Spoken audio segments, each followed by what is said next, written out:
खुशी फैलाना जोकर लोगों को हंसाकर उनके चेहरों पे मुस्कुराहट लाता है।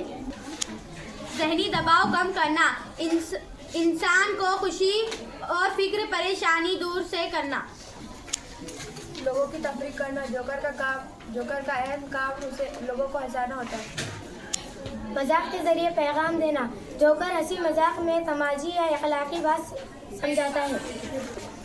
मशबत शौक सिखाना, जो कि जोकर का काम होता है। खुलासा, जोकर बनने का असल मकसद खुशियाँ बांटना और हंसी फैलाना और लोगों के दिलों में खुशी बांटना है। To reduce stress,